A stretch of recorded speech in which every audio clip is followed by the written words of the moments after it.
Everyone, আসসালামু আলাইকুম। অনামিকা honours diary থেকে আমি অনামিকা চলে আসছি নতুন আরও একটি ভিডিও নিয়ে। তো আজকেরটা হচ্ছে আমি এটি ভিডিওটা অনেক দিন আগে, তো এটা অনেক দিন লেটে দেওয়া হইলো।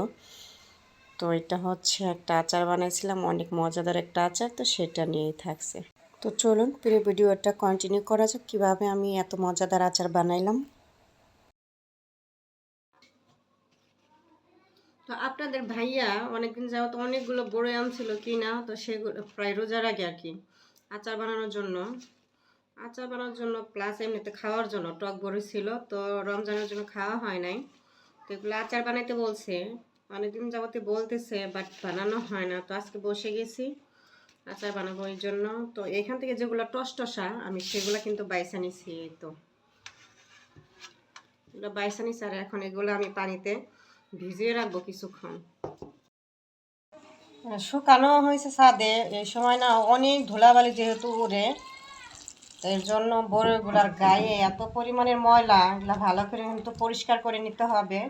আর আমি সবগুলো বড়ই কিন্তু একটা একটা করে বাইসা নিছি, মানে সবগুলো বড়ই একটা একটা করে বাইসা বোটা ছাড়িয়ে নিছি। তো এগুলো কিছুক্ষণ পানিতে ভিজুক, আর ওদিকে আমি চিনির শিরাটা বানিয়ে ফেলি। একটা পরিমাণ চিনি দিব, 1 কাপ দিলাম, আর পরিমাণ মতো পানি দিয়ে নিব। তো এই যে বড়ইগুলো আমি পরিষ্কার করে নিয়েছি, আর প্রত্যেকটা বড়ই এখন এরকম করে ফাটিয়ে নিতে হবে যেন চিনি শিরাটা ভিতরে ঢুকে। এরকম করে প্রত্যেকটা বড়ই ফাটিয়ে নিতে হবে। যেটা ফাটা আছে সেটা আমি ফাটাবো না, যেগুলো না ফাটা আছে সেগুলো ফাটিয়ে নেব। এরকম করে আপনারাও প্রত্যেকটা বড়ই ফাটিয়ে নেবেন। তো আমি চিনি শিরা কিন্তু অনেকক্ষণ জাল করে ঘন করে নিছি।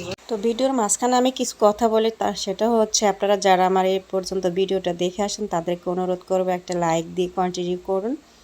আর যারা নতুন আসছেন ভিডিওটা দেখা শুরু করছেন তাদেরকে বলবো ভিডিও এরকম ভিডিও পেতে হলে অবশ্যই কিন্তু আমার চ্যানেলের সাথে থাকতে হবে, সাবস্ক্রাইব করে এবং নোটিফিকেশন অন করে দিতে হবে যেন ভিডিও আপলোড করার সাথে সাথে আপনার কাছে চলে যায়।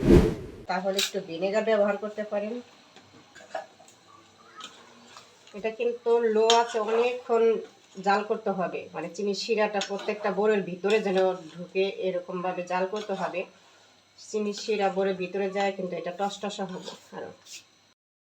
তো এখানে কিন্তু এটা হয়ে গেছে, আমি আধা ঘন্টা করে রান্না করতে করে চলে জাল এখন বন্ধ করে একটা জালির সাহায্যে এখান থেকে বড়িগুলো আমি তুলে নেবো। আর রসগুলা থাকে যাবে, আর রসগুলো আমি অন্য কোনো আচারে ব্যবহার করবো। আমার চিনি শিরা ভিজানো যে বড়ের আচারটা সেটা কিন্তু একদম রেডি হয়ে গেছে। এটা আমি আধা ঘন্টা এভাবে রেখে দেবো। যখন শুকিয়ে যাবে শিরাগুলো একটা গায়ে মানে একদম লাগবে না, শিরাগুলো ভিতরে ঢুকে থাকবে, তখন আমি এটা বয়ামে ভরে রেখে দেবো।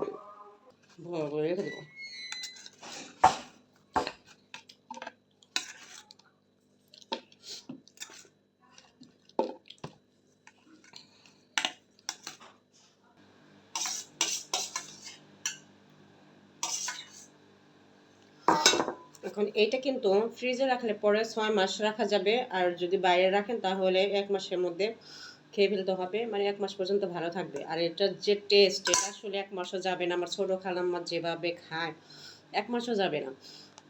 আর বাইরে যদি রাখেন, আপনারা যদি দীর্ঘ সময় রাখতে চান তাহলে মাঝে মধ্যে রোদ্রে বের করে দিবেন, তাহলে অনেক দিন থাকবে।